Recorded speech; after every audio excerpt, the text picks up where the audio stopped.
Olá, tudo bem com vocês? Aqui é o professor Fernando Martins, disciplina Língua Portuguesa, e neste vídeo irei corrigir e comentar a prova de professor de educação infantil aplicada pela banca Nosso Rumo para a Prefeitura Municipal de Embu Guaçu.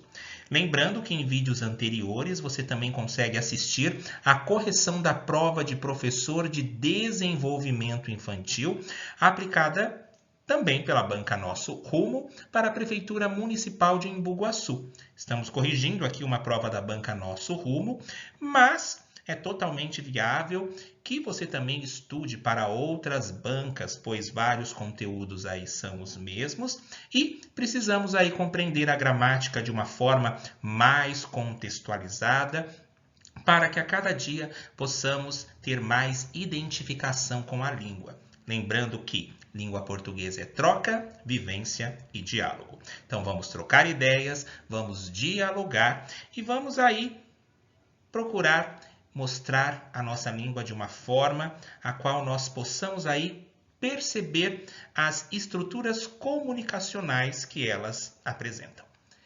Vamos conhecer o texto de apoio. Leia o texto para responder as questões de 1 a 4. Vou ter aqui um texto do tipo narrativo, em que apresenta personagens, um enredo, tempo, espaço. Esses são os elementos da narrativa. E o texto chama-se A Companheira de Viagem.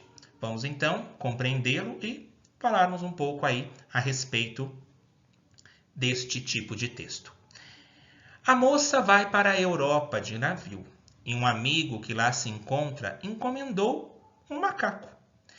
Para que ele quer um macaco? Não cheguei a ficar sabendo e creio que nem ela mesma. Em todo caso, como sua viagem será de navio, comprou o macaco, conforme a encomenda. Um macaquinho desses pequenos, quase um sagui, de rabo comprido, que coçam a barriga e imitam a gente. Meteu-o numa gaiola e lá se foi para legalizar a situação de seu companheiro de viagem. Verificamos aqui uma encomenda inusitada, a encomenda de um macaco. Temos aqui algumas características de como é esse macaco e precisamos agora entender se será possível ou não o transporte desse animal. Não precisou propriamente de um passaporte para ele. Para ele quem? O macaco.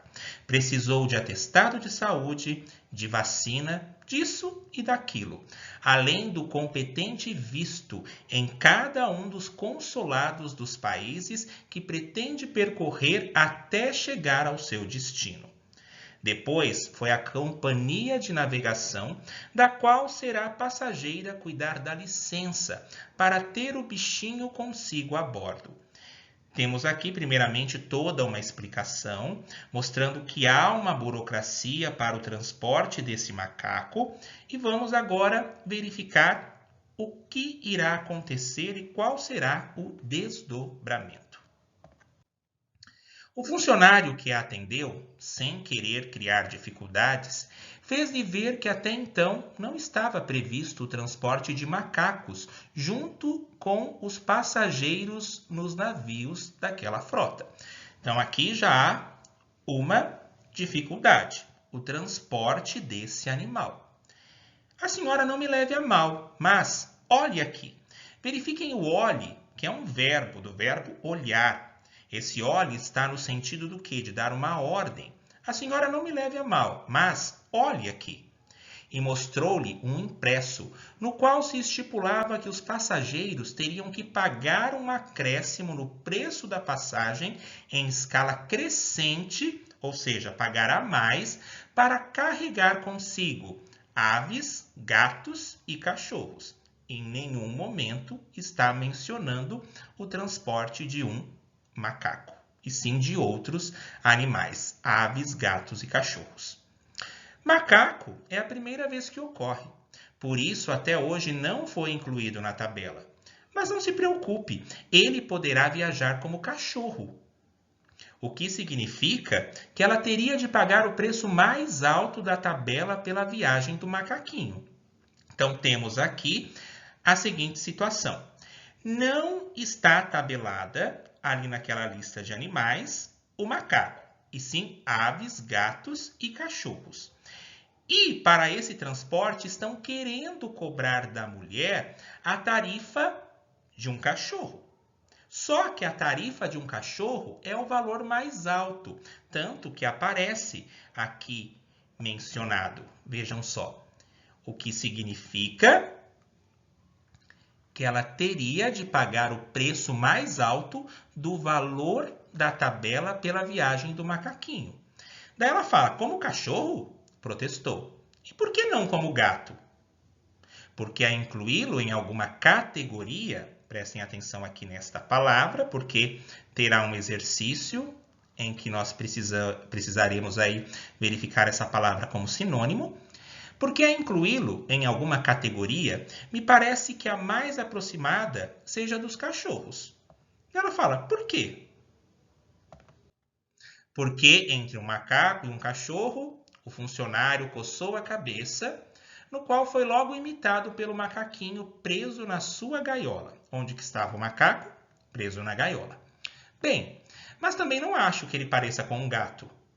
Eu não disse que ele parece com um gato, insistiu ela. Só não vejo por que hei de pagar por ele segundo a tabela mais cara, porque estão querendo cobrá-lo na tabela do animal que é o cachorro. Para mim, ele podia ir até como ave. Já não está numa gaiola? O homem começou a rir.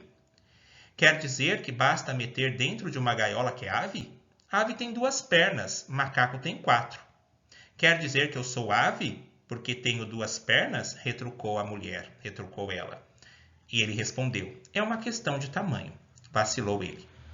Um texto aí de Fernando Sabino. Vamos conhecer então a primeira questão em relação ao texto em que acabamos de ler. E o que é importante verificar também que tanto na prova de professor de desenvolvimento infantil como na prova de professor de educação infantil, eles utilizaram aí textos, crônicas, não textos dissertativos que abordam aí algo relacionado a uma situação que possa gerar algum tipo de crítica, questionamento, e trouxeram aí textos mais leves. De acordo com a leitura do texto, é correto afirmar que: letra A. O macaco tinha o tamanho de um cachorro? Em algum momento o texto ele traz essa informação. O macaco ele não tinha o tamanho de um cachorro. Ele poderia viajar como cachorro, pois não tinha tabela para transporte de macaco. Queriam cobrar a tarifa como de cachorro. E não que o macaco tinha o tamanho de um cachorro. Precisamos, então, ficar bem atentos em relação a essas informações, porque pode nos confundir. E o cachorro era o valor mais alto, e por isso que a mulher discordou. Mas em nenhum momento o texto diz que o macaco tinha o tamanho de um cachorro. Dessa maneira, a letra A nós descartamos. Letra B. A moça não queria pagar pelo transporte do macaco. Em nenhum momento foi mencionado no texto que a moça ela não queria pagar. O que ela discordou foi a categoria da cobrança, que queriam transportar o macaco cobrando pelo frete mais caro, que era o do cachorro. Então, dessa forma, a letra B também descarto. Letra C. O funcionário comparou a moça com uma ave? Não, ele não a comparou com uma ave. Em nenhum momento ele falou, você é igual a uma ave. Ou você é como uma ave. Não há nenhuma referência a esse tipo de colocação dentro do texto. A moça não achou justo pagar o valor mais alto. Exato, ela não achou justo. Queriam cobrar a tarifa de cachorro, daí nós verificamos no texto que ela questione por que não como gato. E depois ela fala, e não porque como ave, sendo que o macaco já está dentro de uma gaiola. Então existe esse embate aí. Então realmente a moça não achou correto pagar o valor mais alto pelo transporte do macaco. Sendo assim, letra D é a alternativa correta. Letra E. O funcionário chamou a moça de gorda? Não, isso contradiz totalmente o que o texto menciona. E conforme já mencionei em correções anteriores, essas perguntas em relação à compreensão e interpretação textual, sempre terá uma informação que extrapola o sentido do texto, que se chama extrapolação. A outra, que se chama redução, que acaba reduzindo o que o texto menciona, isto é, acaba trazendo, em um primeiro momento, uma informação que ao você ler, você acredita que está certo. Mas depois de uma vírgula, traz algum outro detalhe que é discrepante, que não concerne, que não confere com o que o texto diz. E por último, temos aí a questão da contradição. Sempre uma alternativa que irá contradizer o que o texto menciona. Bom, então nós já nos identificamos com o texto, dica aí de interpretação e compreensão textual. Leiam textos em voz alta, para que vocês possam aí criar uma maior familiaridade. Cada um dos parágrafos realizem uma questão e respondam conforme a visão do autor do texto. Façam isso que vocês vão verificar que em um determinado momento em que estiverem aí perante a prova do concurso, logicamente que não dá para ler com voz alta ali no momento em que estiver fazendo a prova. Mas, ao criar esses mecanismos, ao criar esse hábito, você já consegue ali automaticamente criar questões, ir respondendo, verificar as palavras que apresentam apenas, somente, talvez, que sempre nos norteia aí a resposta correta. Então, se habituem aos mais diversificados tipos de textos. Vamos falar isso um pouco mais para frente também sobre alguns tipos de textos, porque há uma questão referente a esses tipos de textos, tipos textuais, como gênero narrativo, dissertativo, e assim sucessivamente. Só uma dica aí que é muito válida e que ajuda de maneira significativa. Vamos agora a outra questão. Assinale a alternativa cuja sentença retirada do texto apresenta o uso correto da crase, conforme a norma padrão da língua portuguesa. Bom, sabemos aqui a crase. Indo pelo básico da crase. A crase, ela é o quê? Ela é a união da preposição a, que tem sentido de para, mais um artigo a, que vem acompanhado de um substantivo feminino. Essa é a regra geral. A junção desse a com sentido de para mais o artigo, resulta nessa junção, nessa fusão, que resulta justamente na utilização da crase.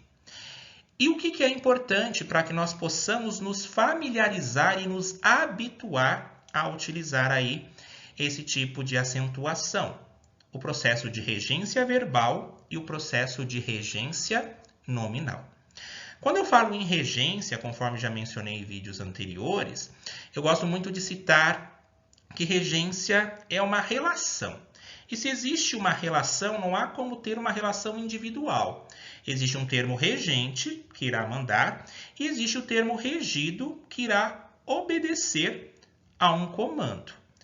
Vamos pensar em um coral, por exemplo, em que existe o regente e existe o regido, que vai obedecer ali ao comando para que eles possam se unir de maneira harmônica, para que eles possam se unir de uma forma sincronizada.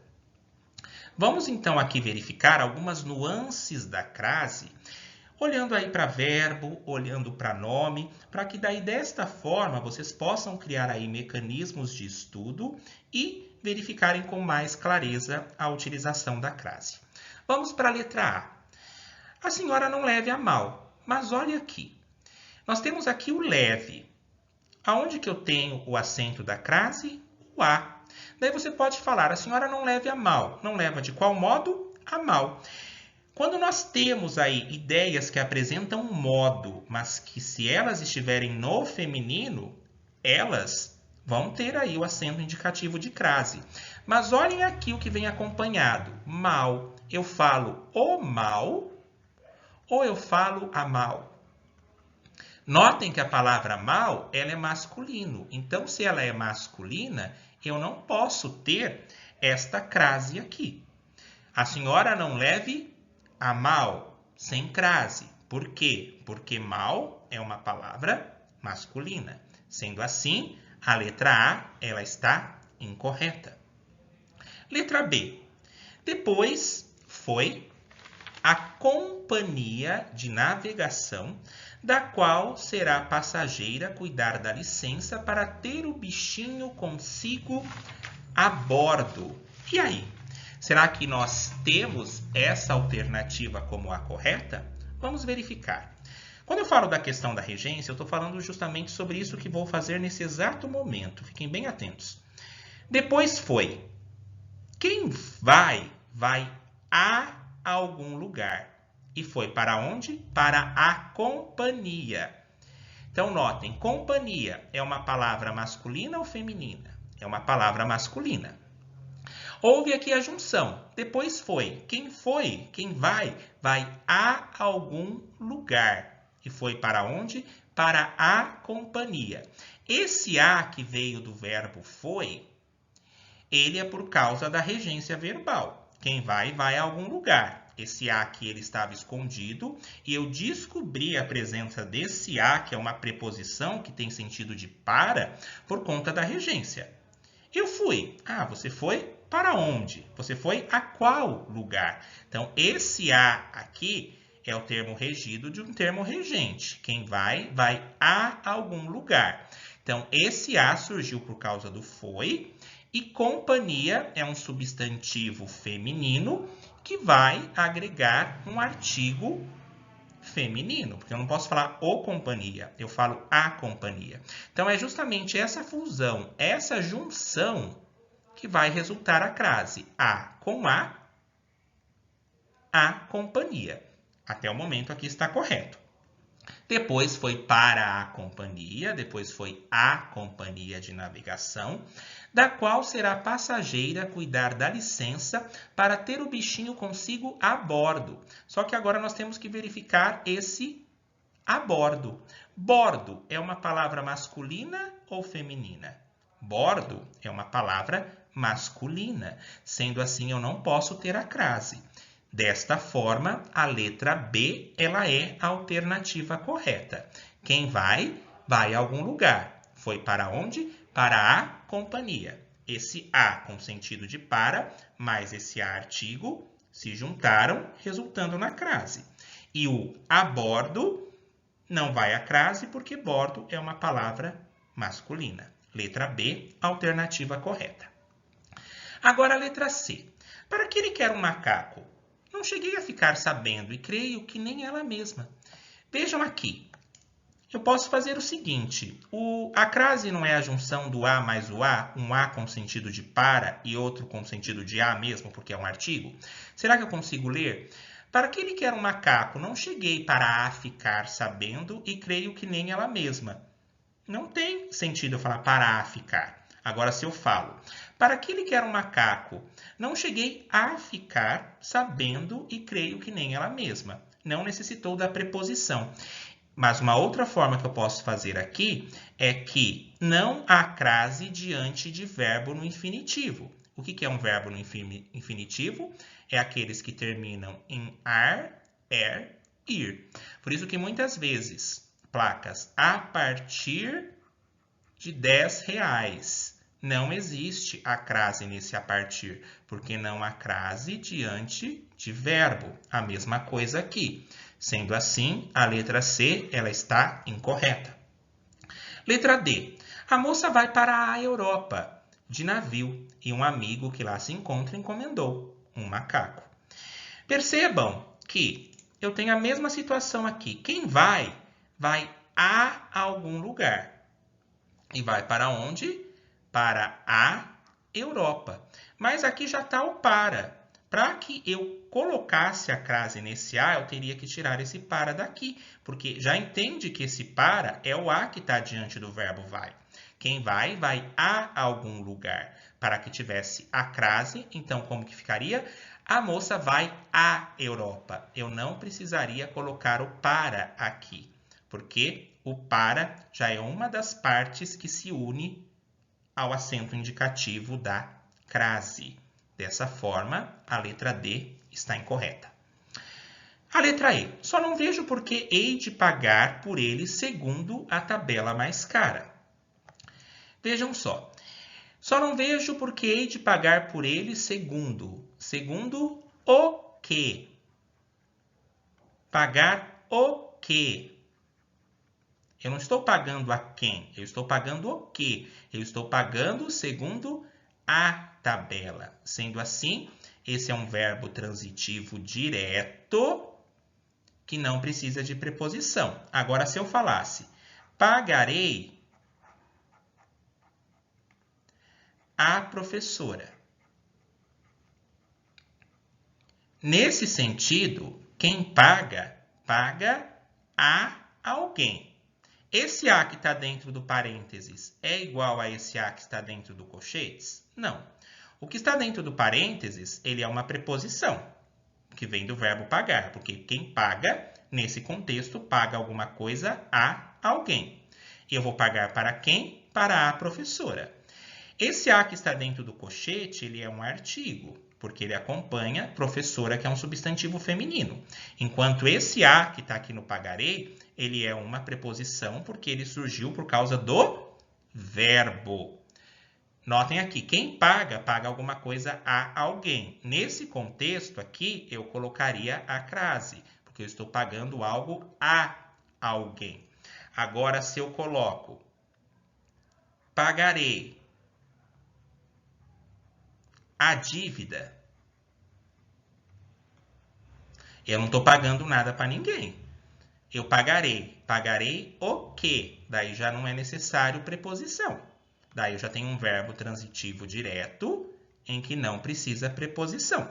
O que precisa de preposição ele é chamado de verbo transitivo indireto. Então, cuidado aí também com o verbo pagar. Se eu estou pagando algo a alguém, coloco a crase. Caso eu esteja pagando algo, pagarei a dívida. Pagarei o quê? A dívida. Então, eu não preciso utilizar esse acento em específico.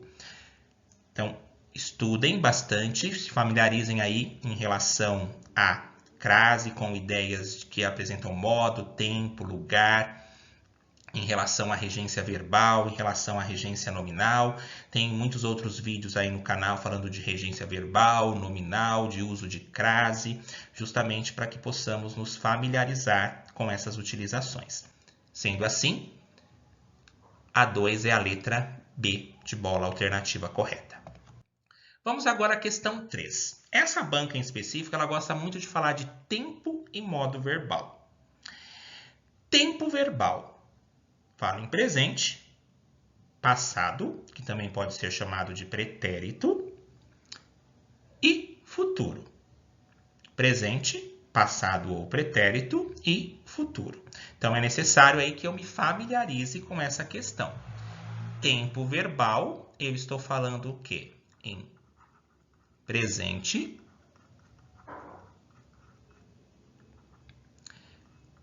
pretérito, que é a mesma coisa aqui, passado, e também futuro. Esses são os tempos verbais, o tempo em que ocorrem as ações. Mas existe também os modos verbais. Quais são os modos? Indicativo. Indicativo é aquele modo que indica o quê? Uma certeza. Se eu falo, por exemplo, eu tomei um suco. O que eu fiz? Tomei. Então, notem que tenho aí um verbo que está no passado ou pretérito que indica uma certeza. Então, ele está no indicativo. Outro modo verbal é o subjuntivo. Esse modo verbal, ele indica o quê? Uma possibilidade. Por exemplo, se eu tomasse um suco. Quando eu tomar um suco, notem aí que eu não estou expressando uma certeza, eu estou falando algo que é possível de acontecer. E por último, o verbo no modo imperativo, que é aquele verbo do imperador, o que vai imperar, trazendo uma ordem, por exemplo, tome um suco, olhe, faça. Ordem, uma súplica. Então, é necessário que eu saiba diferenciar bem essa questão de tempo verbal e de modo verbal. No texto eu havia mencionado para que vocês ficassem atentos a uma ordem que foi dada ali no texto quando ele falou olhe. Então, o verbo olhe, em destaque no texto, está conjugado no imperativo afirmativo. O olhe, ele é uma ordem. Então, se ele é uma ordem, ele realmente está no imperativo. E quando eu falo olhe, eu estou falando no afirmativo, não estou falando no negativo, eu não estou falando não olhe. E o texto ele traz justamente essa questão, olhe.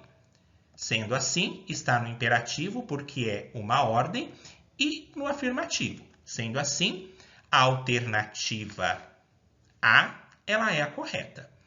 Mas vamos verificar aqui as demais para que nós possamos aí aprender e assimilar melhor em relação a esses tempos e modos.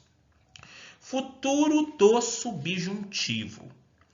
O que é o subjuntivo? Subjuntivo, conforme eu anotei aqui, ele é uma possibilidade. Então, eu não posso dizer que aquele verbo olhe, conforme está ali na questão, ele é uma possibilidade. Não, porque ele deu uma ordem. Ele não falou assim, se você olhasse. Ele não disse dessa maneira.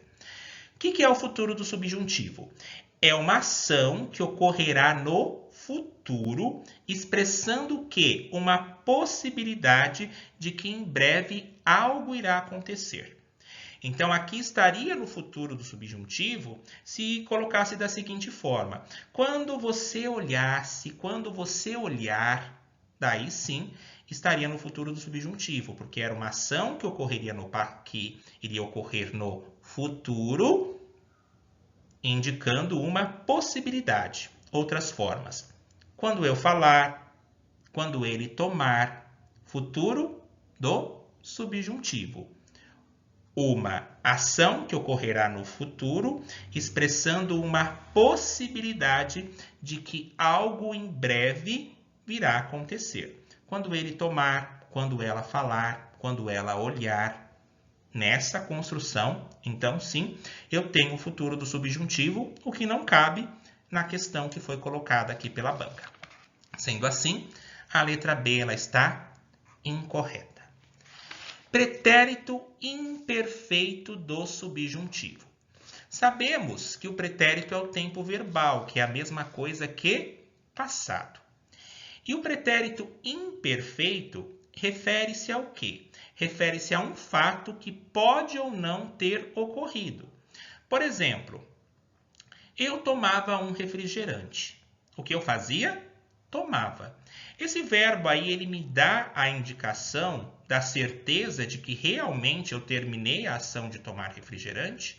Não. Eu fazia a lição. O verbo me mostra se realmente eu terminei a tarefa? Também não. Então, é um passado imperfeito. Por que ele se chama imperfeito? Porque eu não sei verificar se ele foi concluído ou se ele não foi concluído. Então, pensando na palavra imperfeição, nós vamos verificar o quê? Justamente algo que eu não sei se foi terminado ou não. Então, refere-se a um fato que pode ou não ter ocorrido. Pretérito imperfeito do subjuntivo. Ele seria um pretérito imperfeito do subjuntivo se tivesse da seguinte forma. Ele esperava que ela olhasse. Aí sim eu teria um pretérito imperfeito porque eu não sei se ela olhou. E o subjuntivo é uma possibilidade. Então aqui eu também descarto a letra C. Futuro do pretérito do indicativo. Verificamos que o indicativo é uma certeza. Mas o que é o futuro do pretérito? Bom, o futuro nós sabemos que é algo que vai acontecer e o pretérito é passado. Daí muitos perguntam, mas como, professor, o futuro pode ter passado? Eu não vou pensar por essa lógica. Eu vou pensar da seguinte maneira. Em algo que eu faria no futuro, mas que não aconteceu devido a algum obstáculo, devido a alguma barreira que surgiu e impossibilitou essa ação de ser realizada. Por exemplo, eu olharia para ela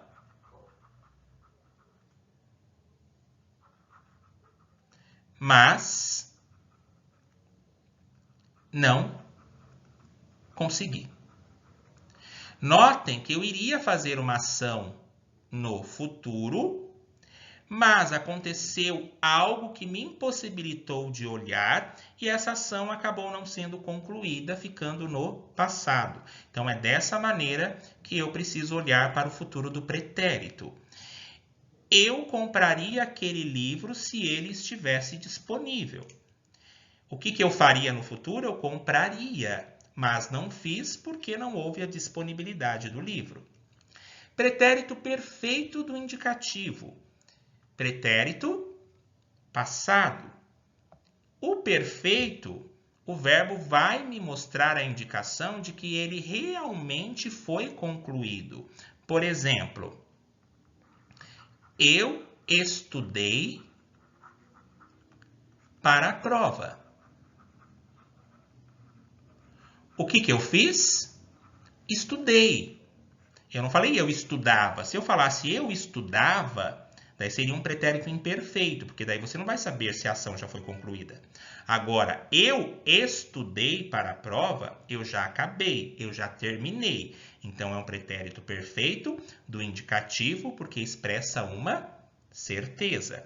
Fiquem atentos, então, guardando esses modos verbais do que expressa certeza, possibilidade, ordem, sabendo que o perfeito concluiu, que o imperfeito, o verbo não traz essa certeza se o fato foi concluído, ajuda de forma significativa nessas questões de tempos e modos verbais. Então, a pergunta 3, a alternativa correta é a letra A, porque o olhe está no sentido de dar uma ordem. Vamos, então, verificar a questão número 4. São sinônimos da palavra categoria em destaque do texto, exceto. Então, exceto, menos. Querem saber aqui quais das palavras que estão podem ser substituídas por categoria e qual dessas palavras que não é um sinônimo. Então, quando aparecer ali no seu edital, relação de sinonímia, antonímia, está dentro do estudo da semântica da língua portuguesa, que é o estudo de sentido que as palavras apresentam. Então, é importante aí ler, verificar exercícios que já foram aplicados nesse sentido, tendo em vista que aumentar o repertório de palavras, o que pode ser substituído. Então, vamos lá. São sinônimos da palavra categoria em destaque do texto, exceto menos qual palavra? Classe. Por exemplo, categoria de trabalhadores. A palavra categoria pode ser substituída pela palavra classe? Sim, ela pode ser substituída pela palavra classe se nós falarmos assim. Essa categoria de operários, essa classe de operários. Então, uma categoria está dentro de vários, então eu posso substituir pela palavra classe. Conjunto. Categoria de operários, por exemplo, é um conjunto? Sim, porque tem mais ali, está se falando de mais de um. Dessa forma, eu posso também substituir por um conjunto. Classe, conjunto, também pode ser um grupo? Também pode ser um grupo. Lá no texto, eu poderia falar categoria de animais, classe de animais, conjunto de animais, não tinham ali uma tabela de animais, só não tinha o macaco, mas aves, cachorro, gato tinham essa categoria de animais, essa classe de animais, esse conjunto de animais, esse grupo de animais. E matriz? Será que eu posso substituir aí pela palavra matriz? O que é uma matriz? Matriz é aquilo que é uma fonte ou origem. Por exemplo, a matriz da empresa. Como se fosse a filial, a fonte, a origem. Essa daqui eu não consigo substituir por categoria. Matriz, não. E, dentro do texto, ao invés de utilizar categoria de animais, eu poderia falar família de animais? Sim. Então, poderia utilizar categoria de animais, classe de animais, conjunto de animais, grupo de animais, família de animais, menos a palavra matriz. Então, matriz não é um sinônimo para a palavra categoria. Então, é essa relação que nós temos que verificar em relação a essas questões quando aparecerem. A alternativa aqui que atende a essa questão é a letra D, porque todas as outras podem ser sinônimos de categoria, menos a letra D de dado. Vamos a outra questão. Assinale a alternativa que apresenta a ortografia correta das palavras de acordo com a norma padrão da língua portuguesa. Como já sabemos, houve aí um acordo ortográfico em que várias palavras perderam o hífen, outras dobraram uma letra em específico e precisamos aí, aos poucos, criarmos essas conexões. Então, vamos verificar aqui cada uma delas. Vamos primeiro à palavra sobreaviso. Se alguém está de sobreaviso, esse sobreaviso eu posso colocar aqui como um sinônimo que a pessoa sobreaviso, prevenção. Ou precaução. Então, sobreaviso, a pessoa está com uma precaução ou uma prevenção. E o que acontece com o prefixo aqui, o sobre, tá? O prefixo sobre, o que acontece? Ele somente terá hífen se a segunda palavra tiver a mesma vogal. Notem que aqui o sobreaviso, a primeira palavra é o sobre e a segunda é aviso. A vogal que vem na segunda palavra, ela é diferente.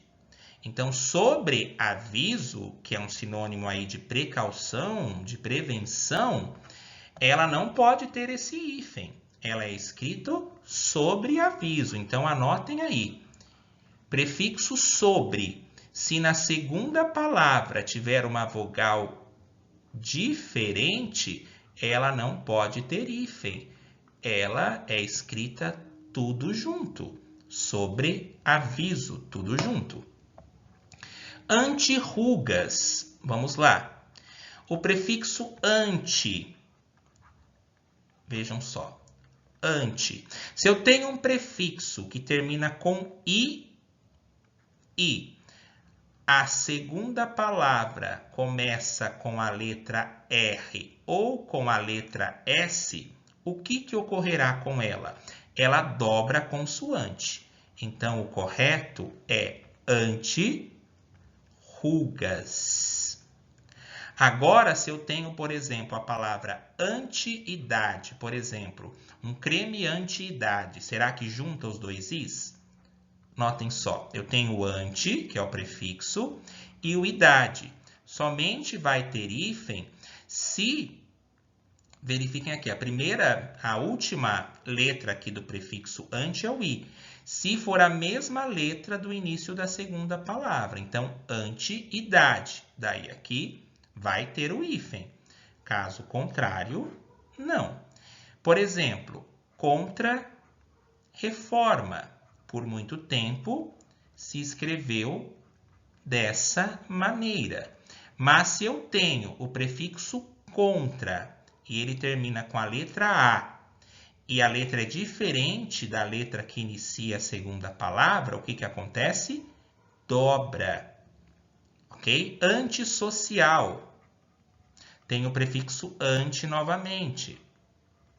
Terminou com a letra I, mas a segunda palavra começa com uma letra diferente, o que acontece? Dobra a consoante, antissocial.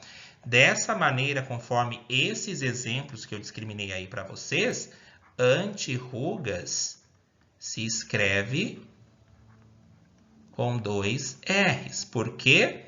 Porque eu tenho o prefixo aqui que termina com I, a segunda palavra começa com a letra R. Então, se a segunda palavra começar com a letra R ou com a letra S de sapo, eu dobro essa consoante. Microrregião.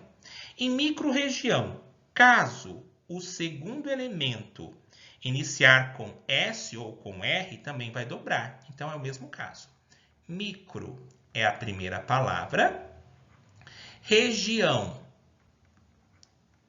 começa aí com S ou começa, a segunda palavra é com R. Se fosse com S, também dobraria.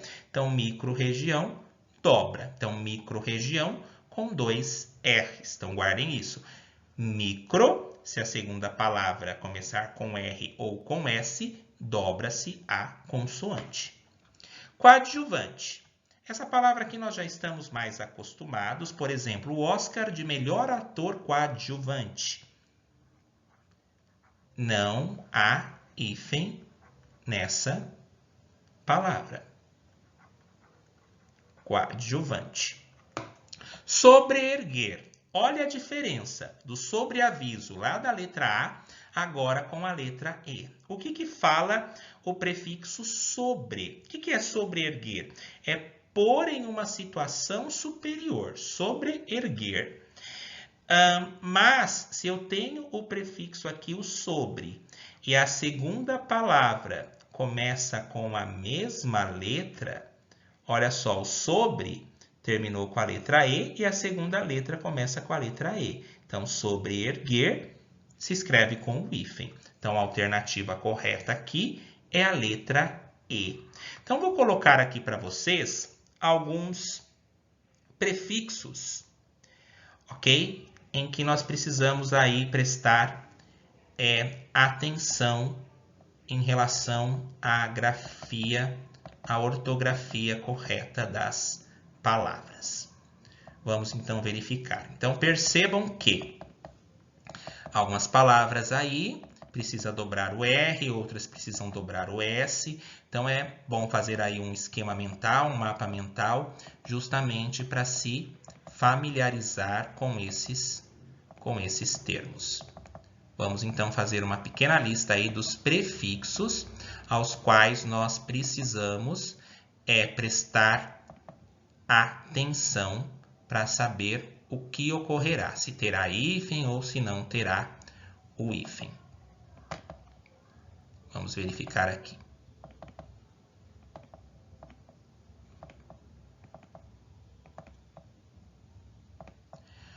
O primeiro ao qual eu preciso prestar atenção, prefixo alto.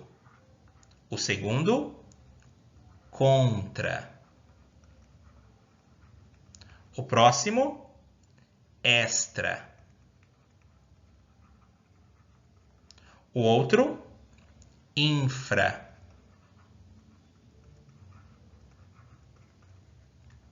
Nós podemos aqui colocar também intra. Qual outro? Neo. O outro, proto. Estou fazendo isso justamente para que vocês anotem e verifiquem aí o que acontece em relação ao hífen diante desses prefixos. Nós podemos aqui colocar também pseudo. O que significa esse pseudo? Algo falso. Semi. Podemos aqui colocar também supra. Podemos colocar ultra. Podemos colocar também anti. Lembra lá do anti-rugas, anti-idade. Arqui. Por exemplo, arqui-inimigo. E podemos colocar o sobre, que é o que nós verificamos ali do sobreaviso e do sobreerguer. Ok? Então, o que acontece com esses prefixos? Eles passaram a exigir hífen diante de palavras iniciadas por H ou vogal idêntica. Então, por exemplo, só vai ter hífen se tiver uma vogal idêntica ou a letra H. Então, olha, contra-ataque. Por que é com hífen? porque o prefixo ele termina com A e a segunda palavra começa com a mesma vogal. Então, todos esses prefixos aqui que eu mencionei, eles vão exigir hífen diante de palavras iniciadas por H ou por vogal idêntica. Agora, se tiver S ou R, dobra-se a consoante no caso do S e do R. Então, anotem essas informações que aos poucos vocês conseguem aí memorizá-las. Alternativa correta, então, na questão 5, a letra E. Vamos, então, à questão número 6, que fala de colocação pronominal. Assinale a alternativa correta em relação à colocação pronominal, conforme a norma padrão da língua portuguesa. Quando nós falamos em colocação pronominal, nós precisamos saber que existem o quê? Os pronomes oblíquos átonos. E que esses pronomes, eles precisam ficar colocados, eles precisam ficar posicionados. E se é uma colocação pronominal, ele tem que ficar colocado perto de algo, que pode ser antes, no meio ou depois. Mas precisamos aí identificar quais são os pronomes oblíquos átonos. Por exemplo, me,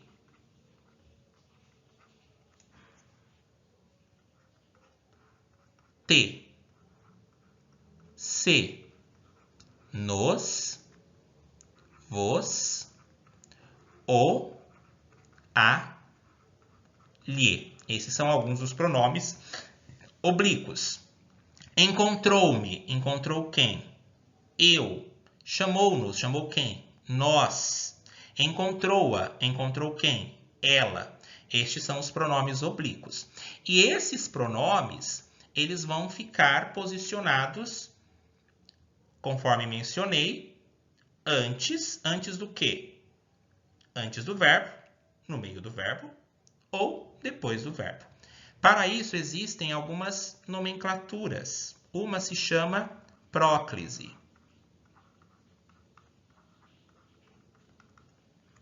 A outra, mesóclise. E a outra, ênclise. Mas, professor, que esses nomes aí são meio estranhos. Mas nós conseguimos fazer uma associação conforme os nomes que foram colocados. Por exemplo, PR vai me lembrar da palavra primeiro. Então, o pronome oblíquo, que são esses que mencionei aqui em cima, eles têm que ficar primeiro que o verbo. Mesóclise. O me significa meio. Mas como assim ele vai ficar no meio do verbo? Depois eu vou trazer aí alguns exemplos. Ênclise. O em vem de encerramento. O pronome oblíquo, ele tem que ficar depois do verbo, ou seja, encerrando o verbo. Então, eu conhecendo quais são os pronomes oblíquos e a maneira como eles devem ser colocados, primeiro, no meio e depois, já é um bom caminho aí que eu percorri para verificar melhor essas questões. Vamos verificar então a letra A. Quando deram-te esperanças, onde que está o pronome oblíquo? O T. O T é o pronome oblíquo. Será que eu posso deixar esse T aqui? Só que quando eu falo em colocação pronominal, esse pronome ele pode ser atraído por algumas outras classes gramaticais. Esse quando aqui, ele é uma conjunção que indica a ideia do quê? De tempo. Então, quando eu tenho conjunção, o que acontece?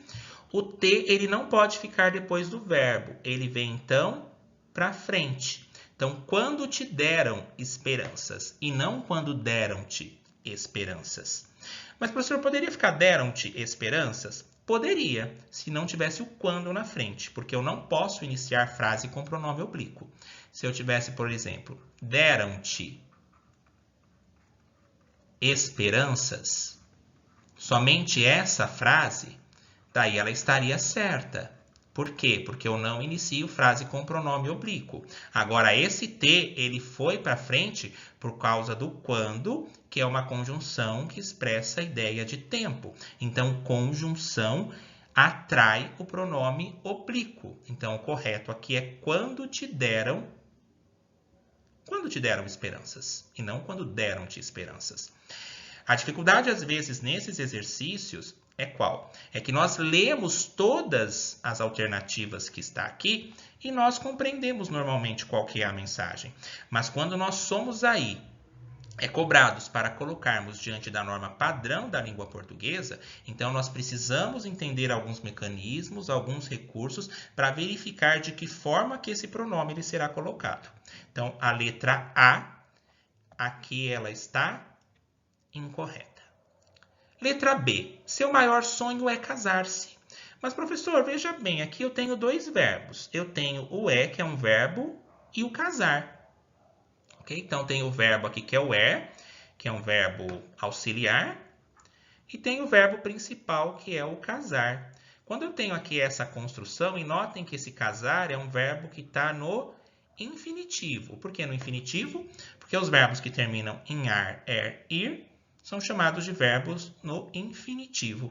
Então, dessa forma, eu poderia falar aqui. Seu maior sonho é se casar, porque aqui eu tenho uma locução verbal. O que é uma locução verbal que termina no infinitivo? São dois verbos juntos.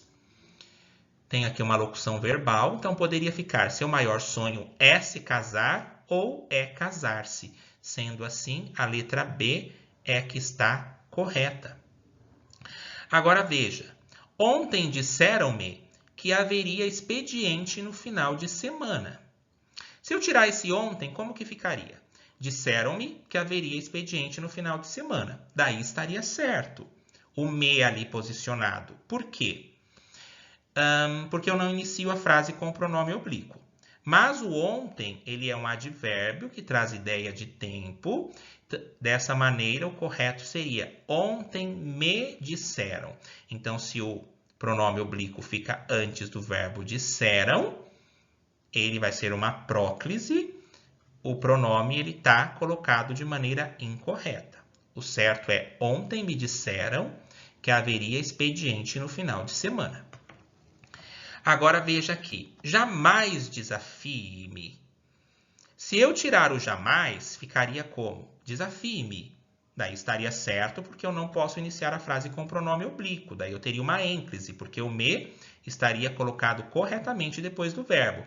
Mas eu tenho a palavra jamais, que também expressa aí uma ideia de tempo. Jamais me desafie, e não jamais desafie-me. Ninguém queria-lhe o bem. Percebam que o ninguém, eu tenho aqui um outro tipo de pronome que atrai o pronome oblíquo para frente. Ninguém lhe queria o bem.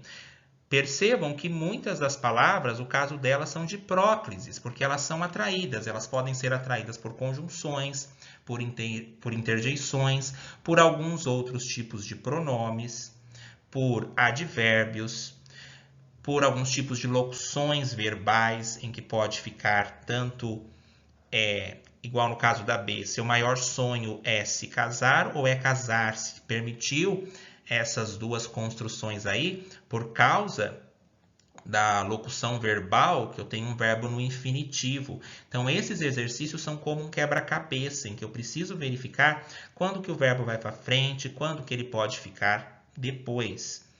Próclise, mesóclise e ênclise. Mas e a mesóclise? A mesóclise ela aparece muito em textos mais antigos, como nas escrituras sagradas, por exemplo, em textos clássicos, em coloca-se, por exemplo, dar-te-ei.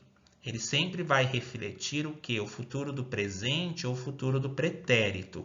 Dar-te-ei significa que eu te darei. Buscar-lhe-ei. Notem aí uma estrutura a qual nós não... que é raro ouvir alguém falando dessa maneira hoje em dia, mas que nas escritas elas podem aparecer. Percebam dessa maneira que há uma ruptura, uma quebra, e o pronome oblíquo fica no meio do verbo. Então, isso é uma mesóclise. E um outro item que eu preciso ficar atento também é que diante de palavra negativa, por exemplo, não encontrei-a.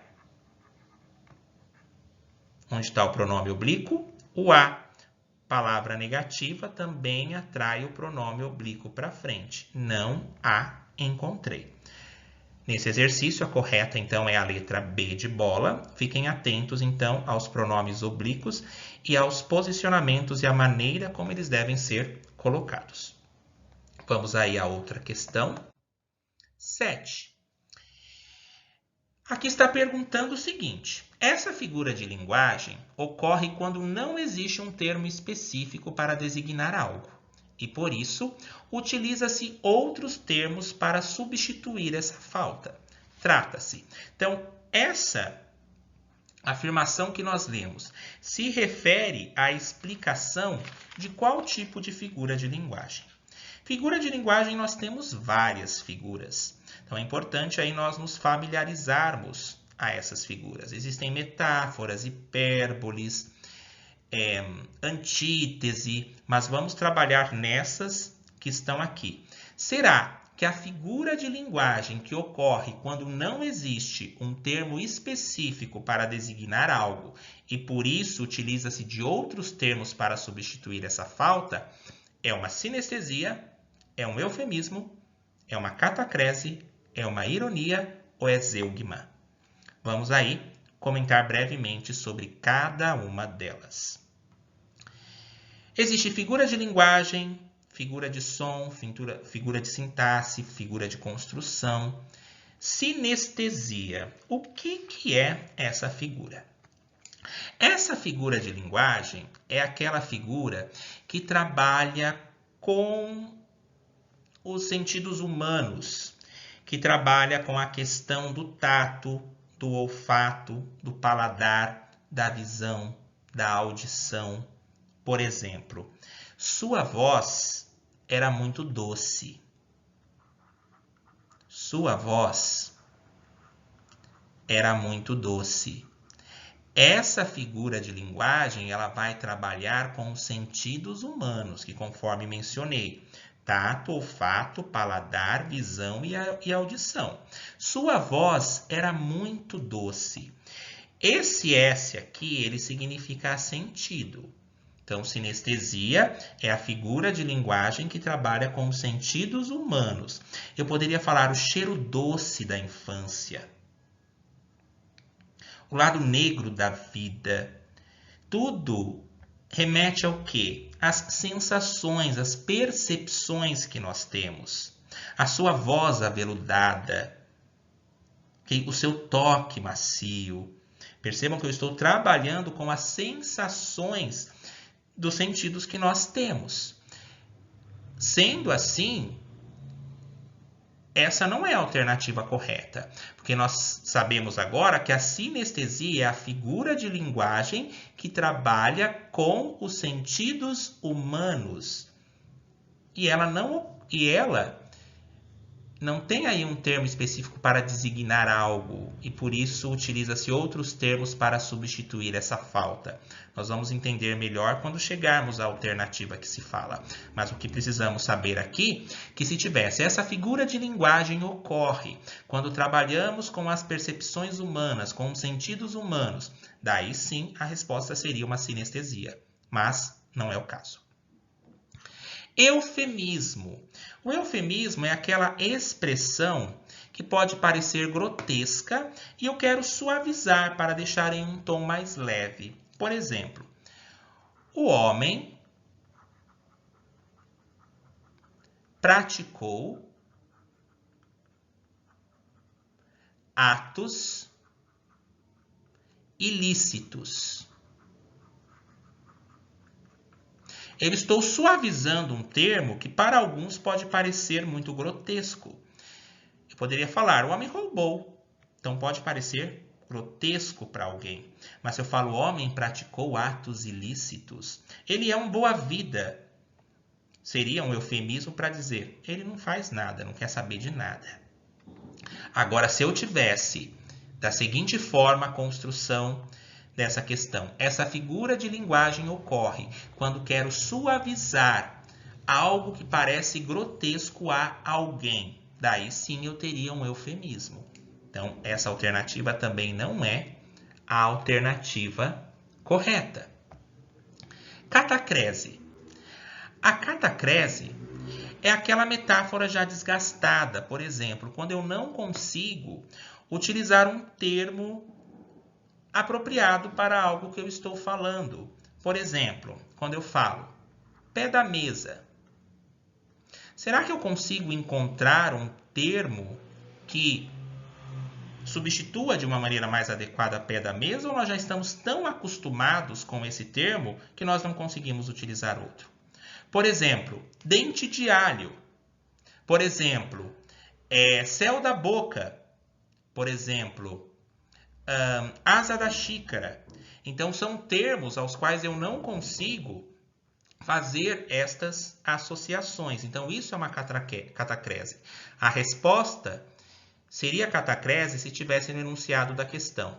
Essa figura de linguagem ocorre quando não conseguimos encontrar um termo para a substituição de outro, termo ao qual nós já estamos familiarizados.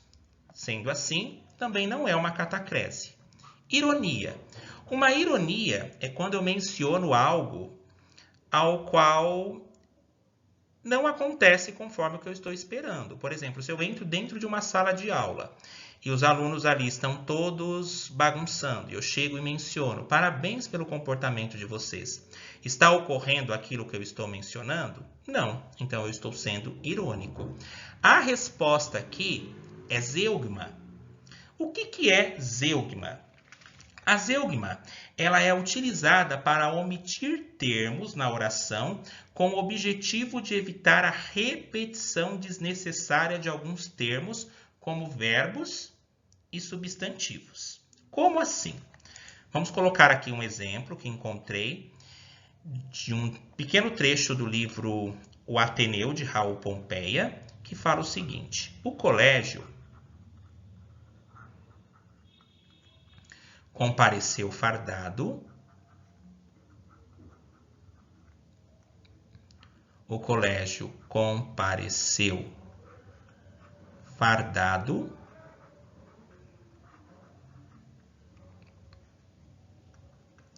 A diretoria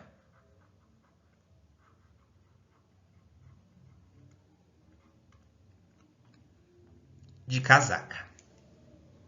Então, tenho aqui um trecho escrito por Raul Pompeia no livro O Ateneu. Percebam, eu não preciso falar. O colégio compareceu fardado, a diretoria compareceu fardada de casaca. Eu omiti os termos, mas essa omissão, ela não impossibilitou a compreensão. Então, por isso que fala que a zeugma, ela é usada para omitir termos na oração com o objetivo de evitar a repetição. Eu não precisei aqui repetir os termos que já foram mencionados anteriormente. Então, repetindo, o colégio compareceu fardado, a diretoria compareceu fardada de casaca. Então, a zeugma, ela é uma figura aí de construção que justamente não é necessário que eu repita termos aos quais já foram mencionados anteriormente. Então, notem aí a construção da questão. Esta figura de linguagem ocorre quando não existe um termo específico para designar algo, e por isso utiliza-se outros termos para substituir essa falta. Então, a falta aqui não prejudica em nada na compreensão. Então, aí eu tenho uma figura que é chamada de zeugma. Resposta correta é a letra E. Vamos então aqui a outra questão. Quando eu mencionei para vocês no início do vídeo que ia falar sobre alguns tipos de texto, assinale a alternativa que apresente um tipo de texto descritivo. Será que é um conto, um artigo, uma notícia, um diário ou uma tese? Vamos então verificar cada uma delas. O que é um texto descritivo? O texto descritivo é um tipo de texto que envolve a descrição de algo, seja de um objeto, de uma pessoa, de um animal, de um lugar, de um acontecimento, em que eu vou transmitir para o meu leitor as impressões de algo. Por exemplo, eu posso fazer isso num diário, em que eu vou ali justamente trabalhar com muitos adjetivos, trabalhar com muitas palavras em específico, para que eu possa ali explicar tudo o que está acontecendo, para que eu possa descrever um determinado cenário. Um conto. Um conto, ele é do gênero narrativo, ele não é do gênero descritivo. Exemplo de textos narrativos. Um conto, uma fábula, um romance, uma novela, uma crônica.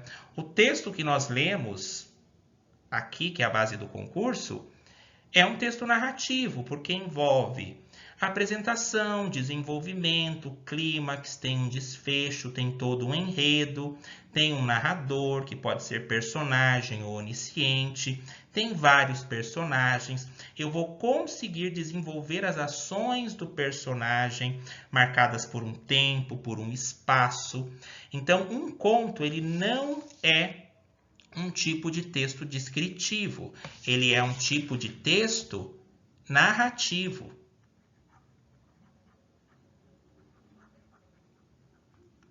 E muitas vezes eu posso confundir texto narrativo com texto descritivo. Como que eu faço isso? Um texto descritivo, ele vai se preocupar mais somente em descrever uma determinada situação ou uma determinada pessoa. Agora, um conto, ele já vai trabalhar com vários elementos da narrativa, que foi o que eu mencionei. Então, aqui, o conto não faz parte do tipo de texto descritivo. Um artigo. Um artigo, ele é um tipo de texto dissertativo. O que é um texto dissertativo? É aquele texto em que eu levanto uma discussão, em que eu uso argumentos.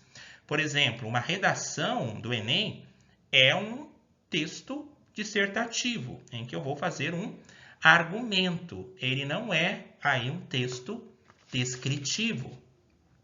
Uma notícia, ela pode ser descritiva no momento em que eu somente vou descrever algumas coisas, mas a notícia ela também trabalha com personagem, com enredo. Eu vou utilizar algo que se chama de lead jornalístico, quando eu respondo o que, por quê, com quem, como, quando. Eu vou trabalhar todas essas perguntas aí para fazer uma notícia. Então, ela também não vai se enquadrar na descrição. O diário sim, ele é o gênero descritivo, porque conforme mencionei, ele vai trabalhar com um objeto em específico, que é alguma pessoa, trazendo ali para o leitor as impressões sobre alguma coisa. Tenho, então, um tipo de texto descritivo diário. E uma tese também aí é um texto dissertativo, em que eu vou dissertar, eu vou fazer uma pesquisa, como uma monografia, por exemplo, para falar sobre um determinado assunto, para trazer justificativas, objetivos. Então, fiquem atentos em relação à questão dos tipos textuais. E brevemente eu falo com vocês sobre gêneros textuais também, para que vocês possam conhecer aí as diferenças entre eles. A alternativa correta é a letra D. Fora esses textos aí, narrativo, dissertativo, nós temos também o texto injuntivo, que é aquele texto que traz instruções, por exemplo, uma receita de bolo, uma bula de remédio. Temos os expositivos, que são o quê? Seminários, entrevistas, palestras, em que eu vou me expor. Uma enciclopédia, em que vai ser exposto alguma coisa. Um verbete de dicionário, em que vai ser exposto alguma palavra. Então, existem aí várias classificações de tipos textuais. Vamos agora para a questão de número 9. Leia a tirinha abaixo, de Calvin e Haroldo, para responder as questões 9 e 10. Vamos conhecer, então, qual que é a situação, o que está ocorrendo aí nessa tirinha. Quer ver uma coisa bizarra? Olha, você põe pão nesta fenda e empurra esta alavanca. Uns poucos minutos depois, uma torrada salta daqui. Uau! E para onde vai o pão? Pois é, não é bizarro? É correto afirmar que no segundo quadrinho, ou seja, neste daqui, há um erro de qual tipo? Um erro de ortografia, um erro de pontuação, um erro de acentuação, um erro de concordância ou um erro de regência. Vamos então aí verificar. Um erro de ortografia. Tem algum erro na escrita? Tem alguma palavra aí escrita errada? Olha, você põe pão nesta fenda e empurra esta alavanca. Não. Letra B, pontuação. Olha, aqui eu poderia colocar uma exclamação, não poderia? Já que é uma ordem. Olha, você põe pão. Poderia colocar uma vírgula. Vem, olha, você põe pão nessa fenda e empurra esta alavanca. Então, aqui existe um erro em relação à pontuação. Acentuação. Não há. Concordância. Também não tem concordância, não tem erro. Você põe o quê? Pão nessa fenda e empurra essa alavanca. Regência. Também não há nenhum tipo de erro de regência verbal, nem de regência nominal. Ok? Então, regência seria aqui o caso, né? Você põe o quê? Daí seria a regência. Essa é a regência. E concordância se tem algum termo discordando entre si. Não há. Então, aqui a letra B é a alternativa incorreta. Melhor dizendo, é a alternativa correta, ok? É correto afirmar que no segundo quadrinho há um erro de pontuação. 10. A palavra bizarra, retirada da tirinha, corresponde a um. Onde que está a palavra bizarra? Na primeira. Quer ver uma coisa bizarra? Bizarra não é o que está caracterizando a coisa? Quando eu dou característica a algo, eu chamo de adjetivo, de conjunção, de advérbio, de verbo ou de substantivo? Eu chamo de adjetivo. Quer ver uma coisa? Uma coisa que é como? Bizarra. Então, a letra A é um adjetivo. Não é uma conjunção, não é um advérbio, bizarra não é um verbo, bizarra não é um substantivo, bizarra é um adjetivo, porque é o que está caracterizando o substantivo coisa. Poderia ser, quer ver uma coisa surpreendente? Quer ver uma coisa legal? Mas a característica que foi colocada aqui é a palavra bizarra. Bom, corrigimos então a prova de professor de educação infantil da banca Nosso Rumo. Agradeço aí a companhia de vocês. Fiquem atentos, construam aí novos diálogos, novas formas de estudos. Lembrem-se, língua portuguesa é troca, vivência e diálogo. Nos vemos então em uma próxima correção. Obrigado e até a próxima.